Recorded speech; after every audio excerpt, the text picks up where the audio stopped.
As pessoas que vencem neste mundo são as que procuram as circunstâncias de que precisam e, quando não as encontram, as criam. Olá! Nessa aula falaremos a respeito da função organização e as suas principais características, conceituando-as na administração enquanto ciência e apresentando a organização como uma função gerencial. Continuaremos a falar de uma situação real, passível de administração. O próximo passo ao pensar em abrir uma empresa seria a aquisição de vários elementos para que de fato essa empresa possa existir. Inicialmente, você irá verificar o orçamento e verificar também se é necessário alugar um imóvel e depois entrar em contato com os fornecedores de máquinas, equipamentos e ferramentas, como também os fornecedores de matéria-prima para a fabricação dos doces, sejam esses fornecedores de açúcar, chocolate, confeitos ou qualquer outro elemento. Passado esse ponto, aos poucos você irá adquirir cada um dos elementos, um por um, para obter aquele que tem boa qualidade e com o menor preço. Todo esse processo que você está desenvolvendo é denominado processo organizativo. Vamos ver o que Antônio César Amaru Maximiano tem a nos dizer sobre o que é organização. Organizar significa adquirir tudo o que é preciso para atingir os resultados desejados, utilizando um mínimo de recursos. O que esse autor tem a nos dizer é que o processo administrativo, de fato, leva em consideração que todas as empresas utilizam vários recursos. Porém, esses recursos não são infindáveis, eles são escassos e deverão ser usados com parcimônia e adequabilidade para que todos possam cumprir o seu papel. O mesmo autor também nos contempla com uma outra definição de organização, que é o que veremos a seguir. Organização é o estabelecimento de uma estrutura formal de autoridade, mediante a qual se definem, dispõem e coordenam as fases e métodos de trabalho para se atingir um objetivo. A organização formal constitui um sistema estrutural. O que o autor tem a nos dizer nesse exato momento é que organização também é significado de empresa. Toda e qualquer empresa que possui uma estrutura e dentro dessa estrutura operam-se processos é chamada de empresa. E, portanto, todas as empresas são consideradas organizações independentemente da sua finalidade e da razão da sua existência. Alguns princípios dessa organização formal devem ser analisados e observados por todos os gestores a fim de que essa estrutura possa manter-se durante um grande período de tempo e, ao mesmo tempo, todos os processos possam ser adequados às finalidades dessa empresa. Um desses princípios, e talvez o mais importante, é o princípio da divisão de trabalho, que remonta a épocas passadas e que significa a forma através da qual um determinado processo complexo pode ser decomposto em uma série de pequenas tarefas. A divisão de trabalho, de uma forma geral, está presente em todas as civilizações, em todos os tipos de empresa. É através dela que consegue-se obter a especialização, que é o segundo princípio da organização. A especialização significa que cada órgão ou cargo possui determinadas atribuições específicas e é uma consequência direta da divisão de trabalho. Quanto mais dividido o trabalho for, mais especializado ele também o será. O terceiro princípio da organização diz respeito à hierarquia, ou seja, uma consequência das funções especializadas que surgem através da função de comando. Se existem funções que são especializadas e de pouco intuito, existem outras que também são especializadas e que contemplam um sem número de tarefas. Essa é a função de comando. Contudo, não existe comando sem autoridade. E a autoridade é um outro princípio da organização, que significa o direito ou o poder de mandar e, é claro, receber obediência deste mando.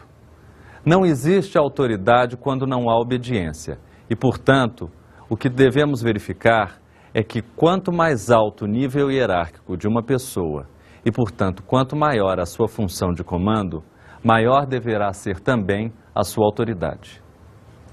Um outro princípio também importante que baliza a função organização é o princípio da responsabilidade, ou seja, a aceitação do papel que deverá ser desempenhado na empresa. Esta responsabilidade vem sempre unida à autoridade. Quanto maior a sua responsabilidade, maior deverá ser a sua autoridade, e vice-versa. Um outro princípio também importante é o princípio do racionalismo, ou também da racionalidade. Isto é, o uso da razão e da lógica no desempenho e para o comportamento pessoal. As ações pessoais desenvolvidas dentro de qualquer empreendimento precisam ser munidas de racionalidade. A administração é, por consequência, uma das ciências mais racionais que existem. Finalmente, mas não menos importante, temos o princípio da coordenação, que é a unificação e a harmonização de todas as atividades e de todos os esforços que existem dentro de uma empresa. A coordenação ocorre a partir do momento que se estabelece um objetivo e há uma orientação para o atingimento deste objetivo. No que diz respeito ainda à hierarquia, temos que falar que é a disposição de níveis verticais de responsabilidade em degraus de importância de cima para baixo. O número de níveis aumenta à medida que a empresa cresce, ou seja, toda a hierarquia obedece o princípio da função de comando. Voltando ainda a falar a respeito da autoridade, vamos salientar que é um dos princípios mais importantes que existem no fenômeno organizativo. A origem da autoridade baseia-se seguramente na tradição, no carisma ou na legalidade. Essa contribuição é extremamente importante para que possamos localizar como devemos obedecer e quais são as pessoas às quais devemos obedecer. Dito dessa forma, vários são os tipos de autoridade legal que existem dentro de uma empresa. E podemos citar a autoridade de linha, a autoridade de staff, a autoridade funcional, como também a autoridade de fiscalização. A autoridade de linha, também denominada autoridade hierárquica, é aquela exercida diretamente sobre as pessoas que compõem um determinado setor, órgão ou departamento de uma empresa. Ela só se manifesta através de ordens que emanam dos superiores para os seus respectivos subordinados. Vejamos também que a autoridade de staff, ou também denominada autoridade de Estado-Maior, é constituída por indivíduos com uma certa autoridade para auxiliar, apoiar, aconselhar a autoridade de linha, mas sem a permissão para decidir. O staff pode ser considerado como uma assessoria técnica para assuntos específicos. Ainda temos a autoridade funcional, que é aquela exercida e direcionada para determinados assuntos, áreas ou atividades. Ela envolve a capacidade de emissão de uma orientação normativa sobre determinados atos ou operações para pessoas sujeitas a diferentes autoridades hierárquicas. Este tipo de autoridade não determina as ações a serem realizadas, mas define as diretrizes pelas quais essas ações deverão ser desenvolvidas. Finalmente, temos a autoridade de fiscalização, que consiste em zelar e observar um conjunto de regras e verificar se a execução está sendo realizada de acordo com essas regras, de acordo com essas instruções que estão em vigor. Temos como exemplo a autoridade de uma auditoria, ou mesmo a autoridade dos conselhos fiscais das empresas que são sociedades anônimas e das inspetorias industriais. Elas não podem emitir ordens, mas podem dar parecer a respeito dessas atividades. Já no princípio da responsabilidade, que significa o exercício do papel a ser desempenhado dentro de uma organização, o que devemos lembrar é que esta é uma ação que não pode ser delegada. A responsabilidade, unindo-se à autoridade, forma-se o que hoje conhecemos como pirâmide hierárquica de uma empresa e que, normalmente, apresenta-se como a estrutura organizacional de qualquer firma. Esta estrutura organizacional normalmente é dividida em departamentos. E a ação de dividir uma empresa em departamentos é chamada de departamentalização.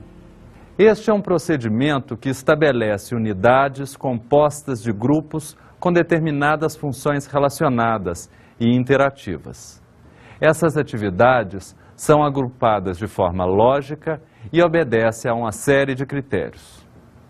O primeiro critério é o da departamentalização por função, ou seja, são agrupadas em um mesmo órgão todas aquelas atividades que possuem uma certa singularidade de propósitos ou mesmo de objetivos, conforme podemos ver no quadro abaixo. Como vocês podem perceber, nesse esquema está mostrando uma gerência geral e abaixo dela todos os departamentos que a compõem. Cada um desses departamentos possui funções específicas que, uma vez unidos, compõem a gerência geral. O departamento de vendas possui atividades específicas que estão relacionadas a todos os esforços que esta empresa empreende para poder realizar a comercialização de seus produtos ou de seus serviços. Já o departamento de produção apresenta um sem número de atividades que estão interativas e relacionadas com a transformação de matérias-primas em produtos acabados. E, portanto, cada uma dessas atividades deve ser separada em um departamento específico. Um segundo tipo de departamentalização é aquele que divide a empresa por áreas geográficas. Ou seja, quando as atividades da firma estão ou são geograficamente espalhadas, torna-se conveniente que as atividades de uma certa região possam ser agrupadas e colocadas sob a chefia de um administrador local. Esse esquema nos mostra que o departamento de vendas está dividido em várias regiões do Brasil: Rio de Janeiro, Belo Horizonte, Natal e Porto Alegre. Ou seja, todas as atividades de vendas são relacionadas a uma só chefia, que coordena e orienta todas as ações que devem ser empreendidas quanto à comercialização dos produtos acabados em áreas variadas. Um outro tipo de departamentalização pode ser aquela que obedece ao critério por produto. E ocorre quando são agrupadas em um mesmo órgão as atividades diretamente relacionadas a um certo produto ou a um certo serviço, conforme vocês poderão ver no esquema que se segue. No exemplo apresentado, verificamos que há um departamento de lâmpadas, um de transformadores e outros de aparelhos domésticos, e todos eles submetidos a uma gerência. Vejamos então que os produtos são correlatos e apresentam singularidades na elaboração e na produção, e o mesmo no que diz respeito à questão financeira e de vendas. Todas essas ações podem ser englobadas como centros de custo e, portanto, a departamentalização por produto é uma das mais utilizadas atualmente. O quarto tipo de departamentalização é o por clientela, e acontece quando o grupamento é realizado com o objetivo de servir a um dado grupo de pessoas ou um dado grupo de clientes. Esse esquema nos apresenta um aspecto extremamente relevante. Vejamos o mercado pelo qual se destina determinado produto. E a partir desse específico mercado é que começamos a departamentalizar toda a empresa. É uma departamentalização que normalmente acontece de fora para dentro e visa segmentar o mercado em áreas específicas, cada qual com uma lógica e com um processo de comercialização diferente.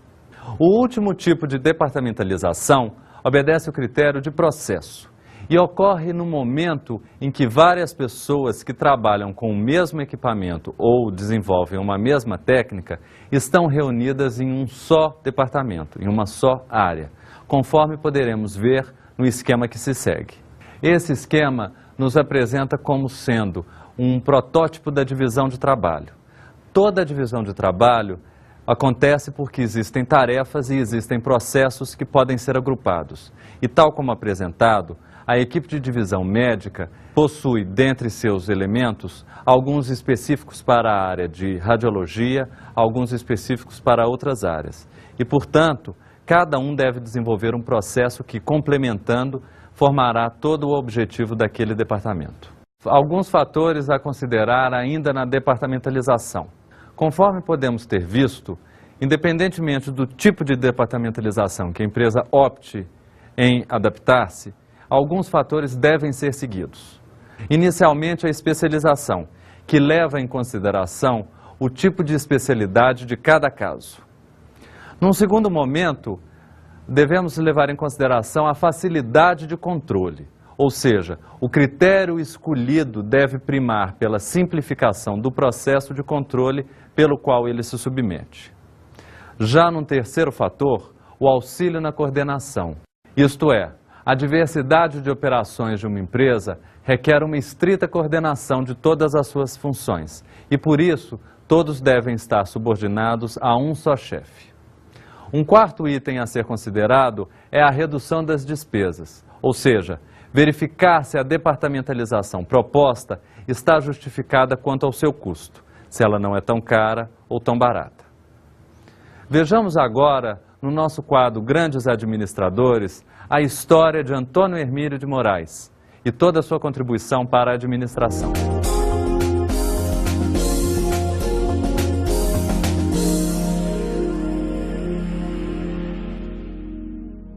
Antônio Hermílio de Moraes nasceu em 1928 em São Paulo.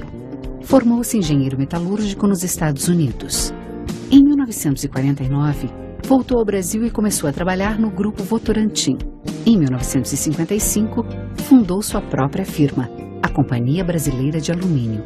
Em 1962, assumiu o comando de todas as empresas do Grupo Votorantim, que não parou mais de crescer, produzindo cimento, metais, papel e eletricidade. Hoje, o grupo é um dos maiores do Brasil, com aproximadamente 35 mil funcionários e bilhões de reais de faturamento anual. Em 1996, o empresário foi apontado pela revista americana Forbes como um dos mais ricos do mundo, com uma fortuna estimada em 5 bilhões de dólares.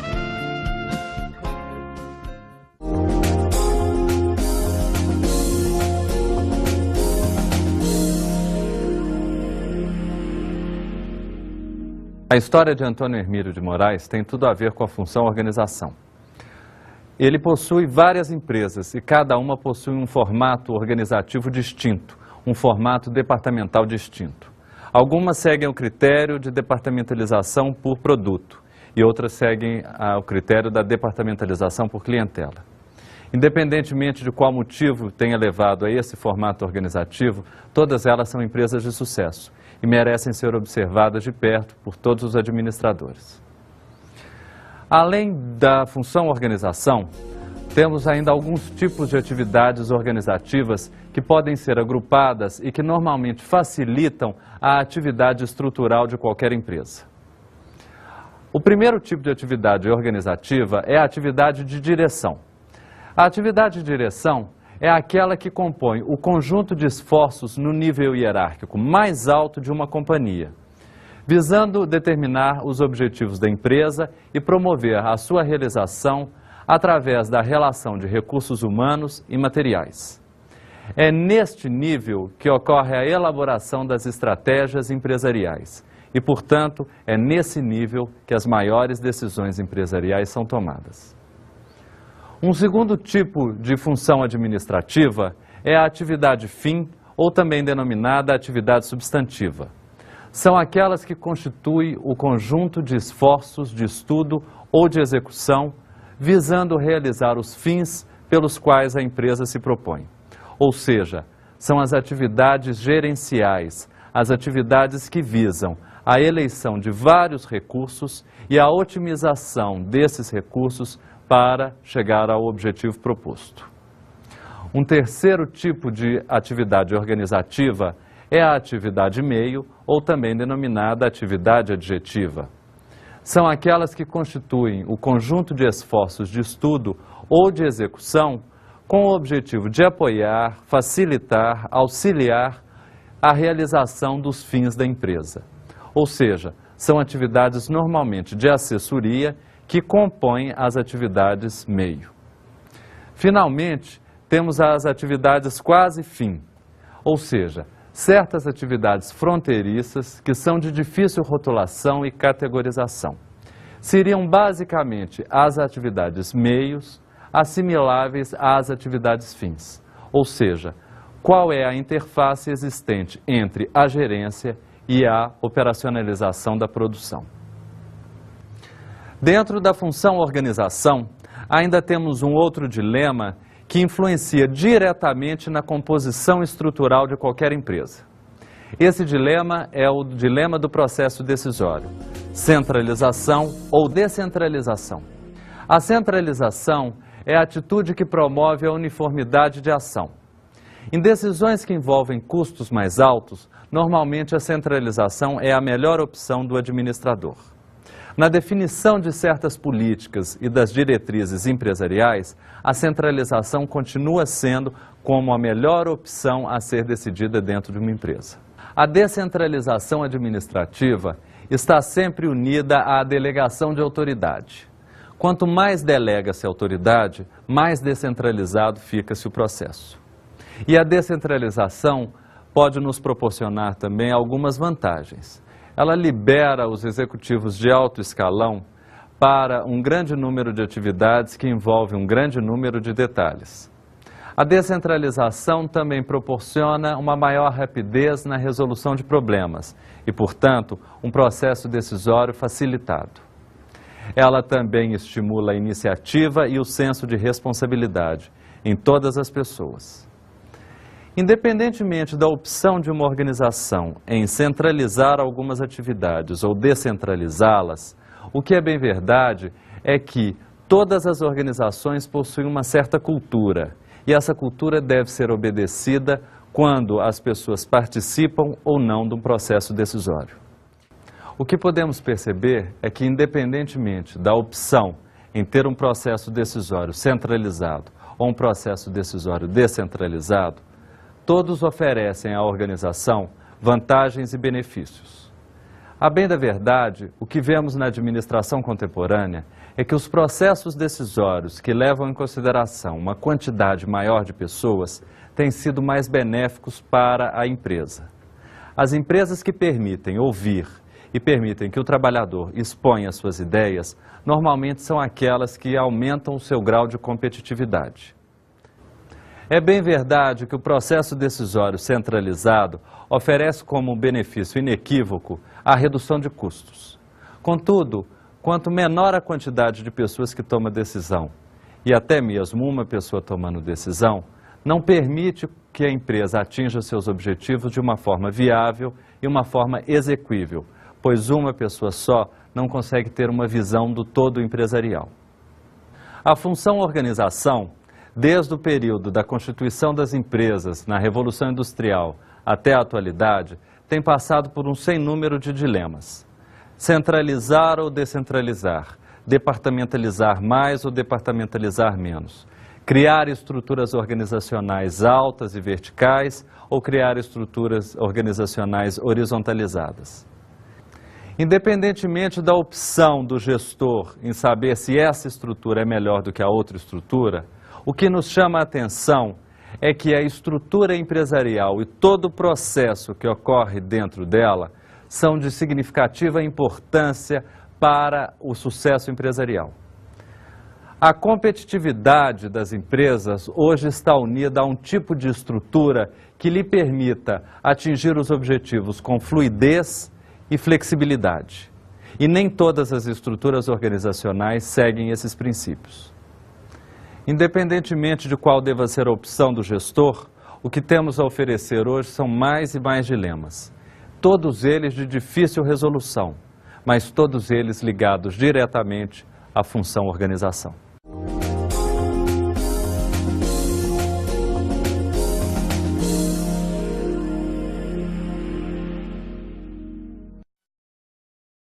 Para complementar o assunto dessa aula, vou sugerir a vocês a leitura dos seguintes livros: Administração, Princípios e Tendências, do Francisco Lacombe e do Gilberto Elborne, da editora Saraiva.